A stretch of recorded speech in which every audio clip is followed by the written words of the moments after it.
নমস্কার, কেমন আছেন সবাই? আশা করি সবাই ভালো আছেন আর আমিও খুব ভালো আছি। আজ বৃহস্পতিবার, দীঘাতে আমাদের দ্বিতীয় দিন। সন্ধ্যে ৭টা মতন বাজে এখন। আজকে রাতটাই হলো দীঘাতে আমাদের শেষ দিন। কালকে বাড়ি চলে যাব। ঘুরতে বেরিয়েছি এখন। আকাশটার দিকে তাকান, দেখুন মেঘটা কালো চাদরে কি সুন্দর ঢেকে আছে, কি সুন্দর দেখতে লাগছে। আর এই ডান দিকে যে হোটেলগুলো সব রয়েছে, এগুলো খুবই সুন্দর প্রত্যেকটা হোটেল। আর হ্যাঁ, অনেক কস্টলিও। আর এই ডান দিকে যে সিধে রাস্তাটা যাচ্ছে, এটাই যাচ্ছে স্টেশনের দিকে। কালকে সকাল সকাল যাব মোহনাতে। দেখি, কালকে তো সকালেই তো আমাদের হোটেল ছেড়ে দিতে হবে।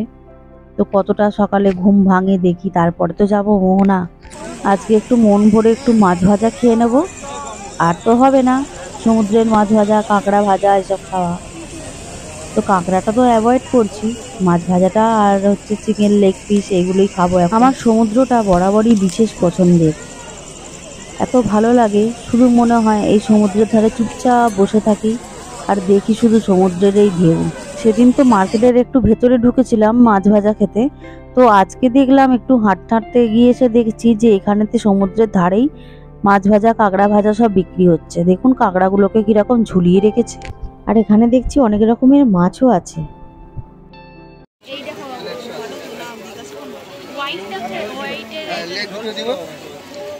এই বড়টা আর এইটা কত বললে? এইটা হ্যাঁ দেখি এটা এইটা আমি দুটো নিচ্ছি। চিংড়ি খাবো না, তাহলে কি খাবি? আমার তো কোনো মাছই ভক্তি আসছে না।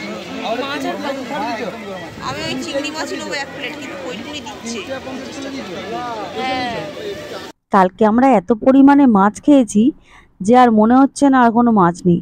তো আজকে আমরা নিয়েছি চিকেনের লেগ পিস। আর কাঁকড়াগুলোকে এত সুন্দর এখানে সাজিয়ে রেখেছে, খুব ইচ্ছা করছিল জানেন তো যে কাঁকড়া ভাজা খাই।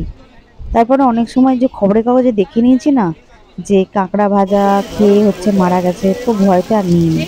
আর এখানে চিকেনটাকে দেখুন কি সুন্দর এখানে গ্রিল করা হচ্ছে। আর আমার রান্না করা চিকেনের থেকে এরকম গ্রিল করা চিকেন আমার ভীষণ পছন্দ। এখানেতে আবার 4 টেবিল পাতাও আছে। আর সবাই ওখানেতে বসে পড়লাম। এই দেখুন চলে এসেছে এই যে ভেটকি মাছটা।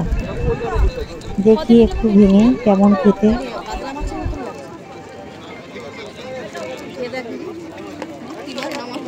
কি জানি ওটা ভেটকি মাছ ছিল না আর মাছ, শুধু তো চর্বিতে ভর্তি। আর এই যে চলে এসেছে এখন চিকেনের লেগ পিসগুলো। এটাও টেস্ট করে দেখা যাক কেমন বানিয়েছে। এটা তো টেস্ট ভীষণ সুন্দর। খাওয়া দাওয়া করে এবার চলে এসেছি একটু মার্কেটে, কারণ আজকে শেষ দিন আর অনেক কিছু কেনাকাটা বাকি আছে এখনো। এই যে রাস্তার ধারেতে বসেছে একটু কাজু। তো কাজু বাদামের দামগুলো জিজ্ঞেস করছিলাম, মোটামুটি ঠিকই আছে। আর দেখলাম খুব একটা ভাঙা কাজু নেই কিন্তু। এই যে হোটেল বিচ ভিউ, এই সামনের রাস্তা, এই রাস্তা দিয়ে ঢুকে এই সোজা দোকান। এই একটা পুতুলের দোকান আছে, দোকানটার পাশেই এই ঘড়ির দোকান। এখান থেকে আমরা অনেকগুলো জিনিস নিয়েছি, আপনারাও ভিজিট করবেন, প্রাইস অনেকটা কম। বিচ ভিউ এর পাশের হোটেলটাতেই তো আমরা আছি। তো বিচ ভিউ এর উল্টো দিকেই হচ্ছে মার্কেটে ঢুকতেই প্রথমেই পড়বে এই দোকানটা। আর এই দোকানেতে খুব সুন্দর সুন্দর ঘড়ি, ঘর সাজানোর সুন্দর সুন্দর কাঠের শোপিস অনেক কিছু রয়েছে। খুব সুন্দর গলার হার, গ্রামাফোন, আর হচ্ছে সাজের বক্স, যে গয়না টয়না রাখার জন্য যে বক্সগুলো হয় ওই বক্স। আরও হচ্ছে রান্নারও অনেক রকম জিনিসপত্র সবই রয়েছে কাঠের এখানেতে। দেখুন কি ভালো লাগছে দেখতে।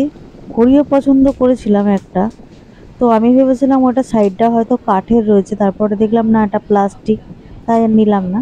তো আমি কয়েকটা কাঠের জিনিসপত্র আমি এখান থেকে পছন্দ করে নিয়ে নিয়েছি। আর দামটা সত্যিই কিন্তু অনেকটা কম নিয়েছেন দাদা। আমার বরাবরই ঘর সাজাতে বেশ ভালো লাগে। আর এই দোকানটাতে ঘর সাজাবার জিনিস থেকে কিচেনের আইটেম, শোপিস, বাচ্চাদের খেলনা, পুতুল, তারপরে দোলনা, শঙ্খ, সিঁদুর কৌটো অনেক কিছুই বেশ রয়েছে। আর কাঠগুলো যে রয়েছে এখানেতে, কাঠের জিনিসগুলো দেখলাম যে কাঠটা কিন্তু ভীষণ ভালো। আমি কয়েকটা জিনিস কিনে নিয়েছি আর বসে বসে সেটারই এখন হিসাব চলছে। আর ওনাকে বলেছি এমনভাবে ভালো করে এটা কাগজে করে মুড়ে দেবেন যাতে গিয়ে দেখি বাড়িতে ঠিকঠাক আছে। একটাও যেন না ভেঙে যায়। আস্তে আস্তে অনেক কিছু দাদা প্যাকিং করে দিয়েছে, না কিছুটা প্যাকিং বাকি আছে। আজকে ভেবেই নিয়েছি আজকে একটু রাত করেই হোটেলে ঢুকবো, আর খাবারও সেরকম ইচ্ছা নেই কিছু, তাই আজকে নিশ্চিন্ত মনে কেনাকাটাগুলো করে নিচ্ছি। আমার হাতে যে এই কাঠের বক্সটা দেখছেন, এই কাঠের বক্সটা হলো মশলা রাখার জন্য। গুঁড়ো মশলাও রাখা যাবে, আবার গোটা মশলাও রাখা যাবে। কেনাকাটা হলো কমপ্লিট, যাবো এবার আবার একটু সি বিচের ধারেতে। দিদির মেয়েটা ফুচকা খাবে বলে বায়না করছিল, আর এখানে ফুচকাটাও খেতে বেশ সুন্দর। আমিও খেয়েছিলাম ফুচকা, আর দিদির মেয়েও খেলো ফুচকা। আলুটা খুব ভালোভাবে মাখা, আর ফুচকাটার পাপড়ি মানে ফুচকাটা একদম পাতলা, তো তাই জন্য একদম হচ্ছে মুচমুচে ফুচকাটা। নুন ঝাল মিষ্টি কেন সব ঠিক আছে, তার মধ্যে ছোলা দিয়ে মাখা আলুটা আরও ভালো লাগছে।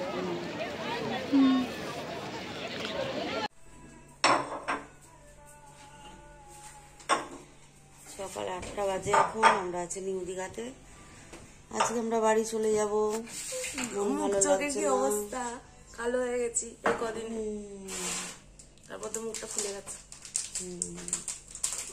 মাঝে এরকম ব্লগ দেবে? কেন দেবো না। এখন আমরা চা খাবো, আমার দিদি চাটা রেডি করছে, কাপে ঢাললো, চাটা দিয়ে গেছে। সকাল 8টা বাজে এখন। মোহনাতে তো যেতে পারলাম না, 9:30টার সময় ঘর আমাদের ছাড়তে হবে। আর চাটা তো হোটেলের খুবই সুন্দর, তাই আজকেও অর্ডার করেছিলাম সকালে চাটা এসে গেছে। খেয়ে দিয়ে রেডি হয়ে আবার বেরিয়ে পড়বো।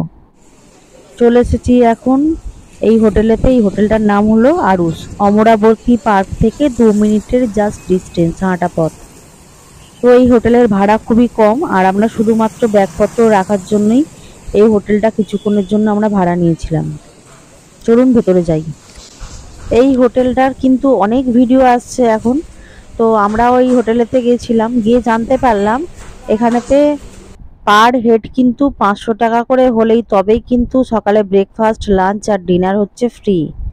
তো অনেকেই ভাবে হচ্ছে যে আমরা 4 জন হয়তো থাকবো রুমের মধ্যে, সব কিছু ফ্রি থাকবে, 500 টাকাতেই হয়ে যাবে, সেটা কিন্তু একদমই না। তো আমরা যেহেতু লাঞ্চ ডিনার ব্রেকফাস্ট কিছু নিলাম না, তো রুমটার ভাড়া পড়লো আমাদের 500 টাকা শুধুমাত্র। নন এসি রুম কিন্তু, আর এই হোটেলেতে লিফটও আছে।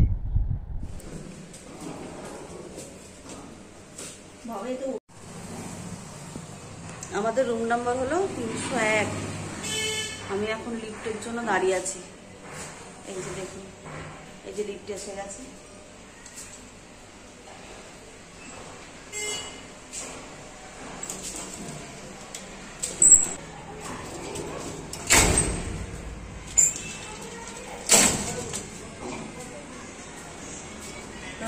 এটা জানলার লাইটটা।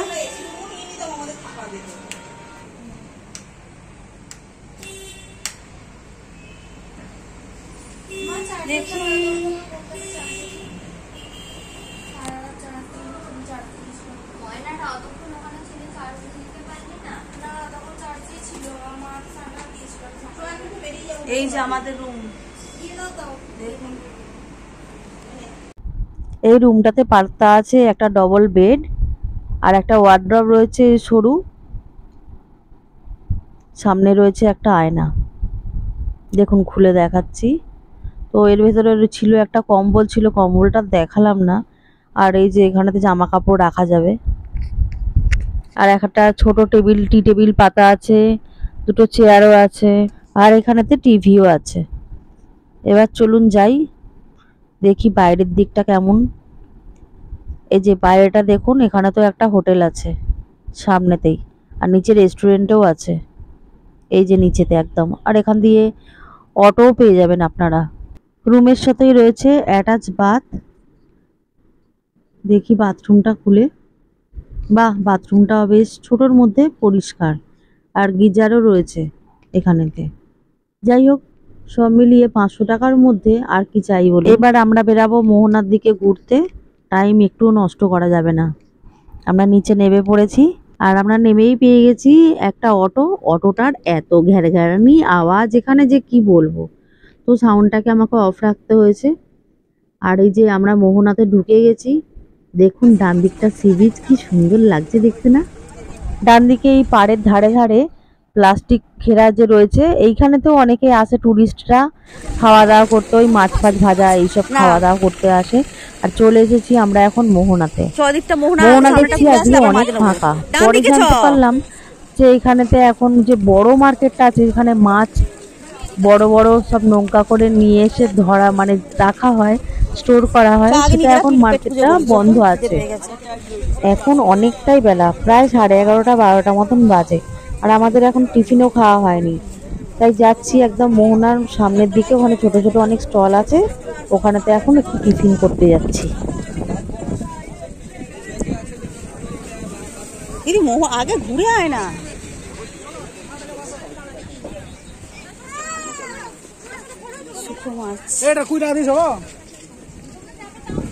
এর আগের বার যখন আমি দীঘাতে এসেছিলাম, তখন মোহনাতে যখন এসেছি তখন প্রচুর মাছ দেখেছিলাম, কারণ তখন হচ্ছে বড় যে মার্কেটটা ওটা খোলা ছিল, আর ওই মার্কেটটাই এখন বন্ধ। আর দেখুন আকাশটা পুরো পরিষ্কার, কি সুন্দর লাগছে দেখতে, কি ফুরফুরে হাওয়া। এই যে সামনে দেখছেন অনেকগুলো স্টল আছে, এখানে জানেন তো ওরা লুচিটাকে কি সুন্দর পাঁপড়ের মতন বেলে রেখে দেয়। কাস্টমার যখন বলে লুচি খাবো, তো ওরা সঙ্গে সঙ্গে ভেজে দিয়ে দেয়, আর বেলতে লাগে না। এই যে দেখুন আমার মেয়ে চলে গেছে আবার গরুকে খাওয়াতে। এই যে গরুটাকে দেখছেন, এর আগের বারেও যখন এসেছিলাম তখনও এই গরুটা আমাদের সাথে, যখন প্রচন্ড জোরে বৃষ্টি আরম্ভ হয়ে গেছিল, ওই প্লাস্টিকের নিচে আমরা যেখানে দাঁড়িয়েছিলাম ও ওখানে দাঁড়িয়ে পড়েছিল এসে। আজকেও দেখুন আছে ওই গরুটা। আর আমার মেয়ে খাওয়াচ্ছে এখন পাউরুটি, আমার মেয়ে আর দিদির মেয়ে। এবার এখানে এসে খা, না তোরটাও খেয়ে নেবে। ঝিলিক দিদি ছোট ছোট করে করে ফেলেছে। এই রে, আকাশটার অবস্থাটা দেখুন একবার, দেখতে তো ভীষণ সুন্দর লাগছে, আর মনে হচ্ছে খুব জোর বৃষ্টিও আসবে। যা ভাবলাম এখানে একটু অনেকক্ষণ থাকবো, কিন্তু জোরে যদি বৃষ্টি আসে তাহলে কিন্তু আর থাকা যাবে না। আর যাদের স্টল এখানেতে, তারাও তাড়াতাড়ি করে প্লাস্টিকগুলো খুলতে আরম্ভ করে দিয়েছে। তার মাঝেই আমার দিদির মেয়েটা ছুটে ছুটে চলে গেল আইসক্রিম কিনতে।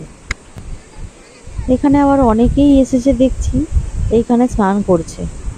আবার দেখুন এই যে বাঁদিকে, এই দেখুন এই যে ঘোড়াগুলো নিয়ে রেখেছে, অনেকেই আবার ঘোড়ার পিঠে উঠছে। কি জানি, আমি তো কোনোদিন এখানেতে মানে মোহনাতে এসে কোনোদিন ঘোড়ার পিঠে আমি কোনোদিন চড়িনি। আর আকাশটা দেখুন কি সুন্দর হয়ে গেছে এখন, ওয়াও ওয়েদার ওয়াও। আমরা এই মোহনা থেকে আবার যাব ঘুরতে আর একটা জায়গা, যেটা আমাদের অটোওয়ালা নিয়ে যাবেন ওই জায়গাতে। ওটা হচ্ছে উড়িষ্যা বর্ডার ছাড়িয়ে যেতে হবে, সেখানেই এরপরে যাব আমরা। এখানে কয়েকটা মাছের দোকান খোলা আছে, তো সেখানে একটু দাম দর করছি বাড়িতে মাছ নিয়ে যাব বলে। বাবা যা দাম এখানেতে, তার উপরে আবার প্যাকিং খরচা। তার থেকে ভালো থাক আমাদের হাওড়াতে গিয়েই মাছ কিনবো। এখানে যা দাম, আমি হাওড়াতে গিয়ে এতটা বই বই নিয়ে যাব, তার থেকে ওখানে গিয়ে কিনে নেবো এই দামেতেই। আজকের ভিডিওটা আমি কিন্তু এখানেই শেষ করছি, দেখা হবে আবার পরের ভিডিওতে। আর ভিডিও ভালো লাগলে অবশ্যই লাইক কমেন্ট করবেন।